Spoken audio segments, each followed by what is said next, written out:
Então nesse vídeo aqui de comemoração aos 400 inscritos, agora já tá beirando 500 porque tá crescendo muito rápido isso aqui, eu resolvi te ajudar um pouquinho mais a se tornar um investidor melhor. E como que eu vou fazer isso? Te explicando tudo o que você precisa saber sobre os indicadores fundamentalistas. Você começou a investir e começou a analisar algumas empresas, assistiu alguns canais de finanças e lá você ouviu um tal do nome de análise fundamentalista. E para fazer essa análise fundamentalista de empresas, você precisava usar os indicadores fundamentalistas. Mas espera aí, você realmente sabe o que são os indicadores? Calma lá que eu vou te explicar tudo o que você precisa saber.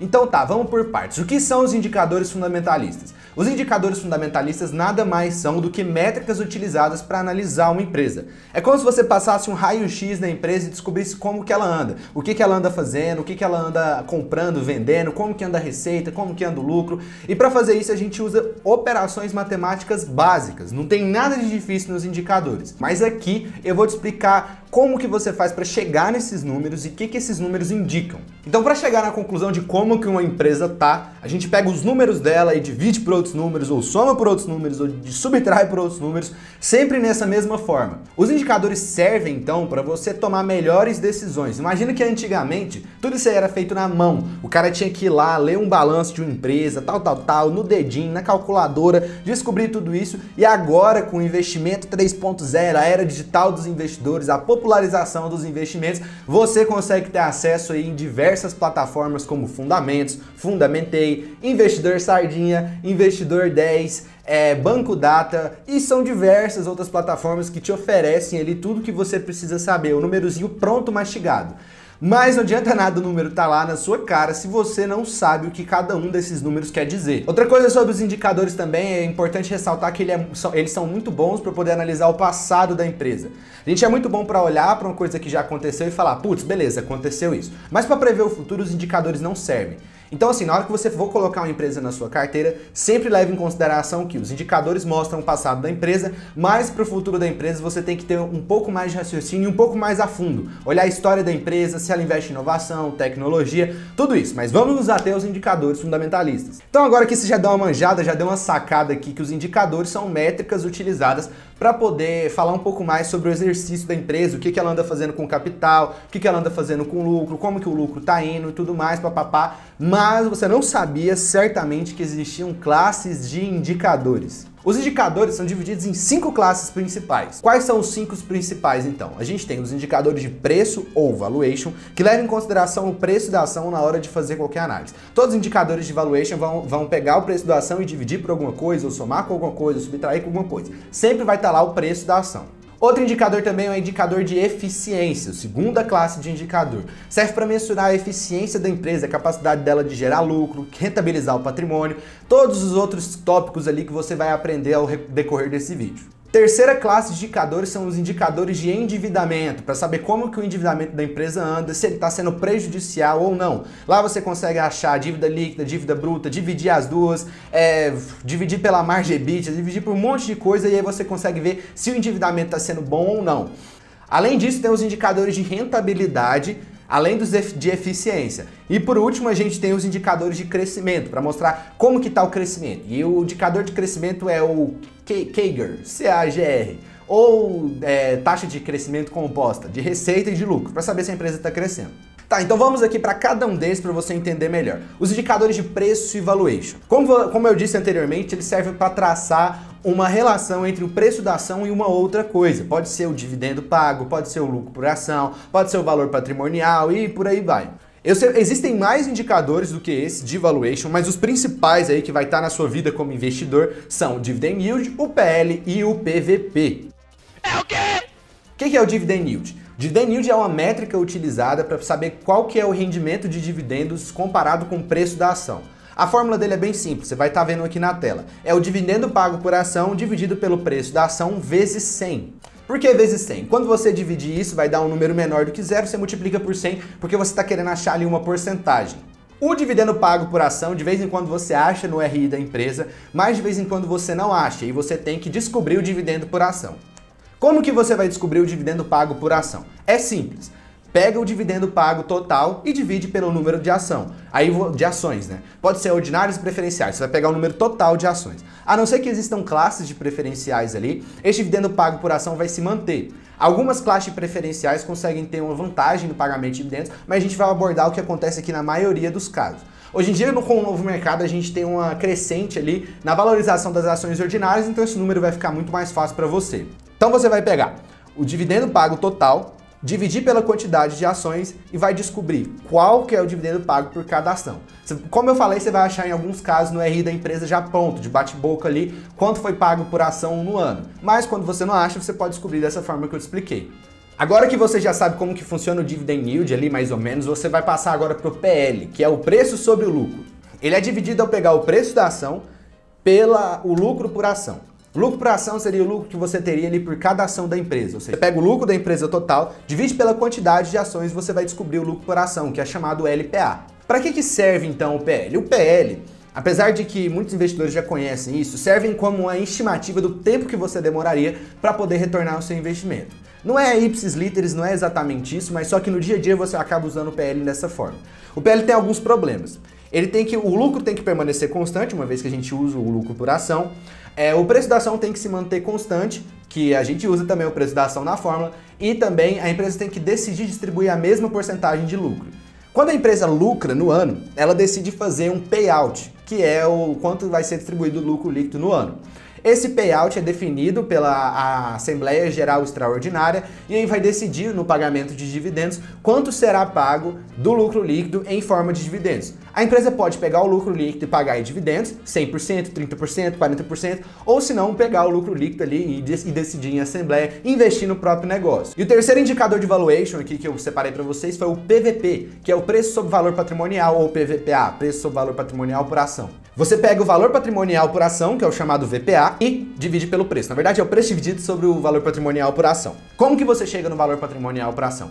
Você vai pegar ativos e passivos, descobrir o patrimônio líquido da empresa e dividir pela quantidade de ações. E aí você vai descobrir o valor patrimonial por ação. O PVP serve como estimativa de quanto o mercado está disposto a pagar pelo patrimônio da empresa. O patrimônio da empresa pode ser distorcido para cima ou para baixo de acordo com os lucros que ela vem apresentando, ou se não pela marca dela. Quando o PVP tiver 1, significa que o mercado está pagando exatamente o mesmo preço pelo valor patrimonial da empresa. É muito difícil você achar ali, você acha próximo de 1 ou abaixo de 1, mas existem alguns casos que o PVP é igual a 1, ou seja, o acionista está pagando o mesmo valor pelo patrimônio da empresa. Quando o PVP está acima de 1, significa que você está pagando mais pelo patrimônio da empresa. E aí, nesse caso, a gente tem algumas nuances ali no meio.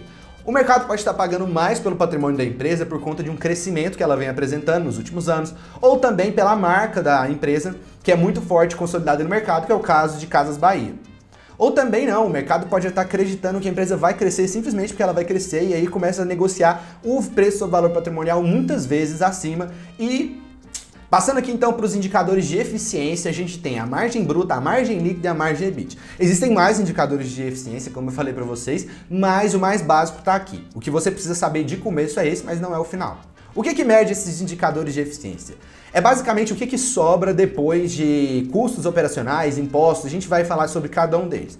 Então, a margem bruta, ela é obtida através do lucro bruto, dividido pela receita líquida. Todos eles utilizam da receita para saber quanto que sobra do que arrecadou. Ou seja, a empresa arrecadou, vamos supor, 10 mil reais e no final das contas, pagando ali algumas taxas de operação, a gente chegou numa margem. Essa margem é a margem bruta.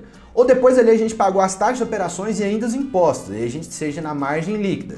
Mas se a gente quiser descobrir só o que ela ganhou da operação dela, a gente utiliza a margem EBIT, que é obtida pelo EBIT, que é o lucro operacional da empresa, que é o Earnings Before Interest and Taxes, aqui é inglês raiz, e divide pela receita líquida. A margem líquida é o resultado do lucro líquido dividido pela receita líquida. Todos esses indicadores ali, basicamente, você descobre qual que é a margem que a empresa está negociando de ganho, ou seja antes dos custos fixos, seja antes dos impostos, ou se não só o lucro operacional, que é o caso de margem bruta, líquida e margem EBIT. Então vamos passar aqui agora para os indicadores de endividamento. Aqui rola uma punheta desgramada, existem vários, mas eu separei dois aqui que são o que eu considero, na minha visão de investimento, mais importantes, que é passivo dividido por ativo e dívida líquida sobre PL. O que é cada um deles? Passivo dividido por ativo é o patrimônio líquido da empresa, ou seja, a gente tira tudo que ela deve do que ela tem e descobre o quanto que sobrou ali no final das contas. Se a empresa está devendo muito, acaba que esse passivo sobre ativo vai estar negativo, ou seja, a empresa está devendo mais do que ela tem. Agora, quando a gente olha para a dívida líquida sobre o PL, a gente faz o seguinte. A dívida líquida, para você que não sabe, é obtida da seguinte forma. A gente pega a dívida bruta e tira as disponibilidades, que é o dinheiro que a empresa tem em caixa. Aí você vai chegar na dívida líquida. A dívida líquida pode ser negativa quando a empresa tem dívida porque ela quer, se o caixa dela for maior do que o que ela deve. Ou seja, ela podia pegar o dinheiro que está lá no caixa, pagar na bala e ainda sobrava uma grana.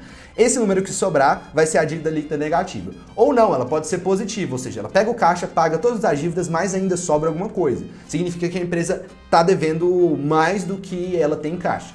E para que serve então a dívida líquida sobre PL? A dívida líquida sobre o PL significa o quanto da dívida a empresa está utilizando para financiar os seus ativos em relação ao patrimônio dos seus acionistas, ou seja, quanto da dívida ali está sendo jogada no meio do meu dinheiro como acionista. Então, para os indicadores de rentabilidade aqui a gente tem 3. Essa é a família dos ROI, né? ROI, ROI, ROIC. Todos eles indicam praticamente a mesma coisa, a capacidade da empresa de rentabilizar algo comparado a alguma outra métrica. O ROI é a capacidade da empresa de rentabilizar o seu patrimônio líquido. Patrimônio líquido, por sua vez, é a dívida sobre os ativos, ou seja, tudo que ela deve menos tudo que ela tem. O quanto ela está conseguindo rentabilizar isso.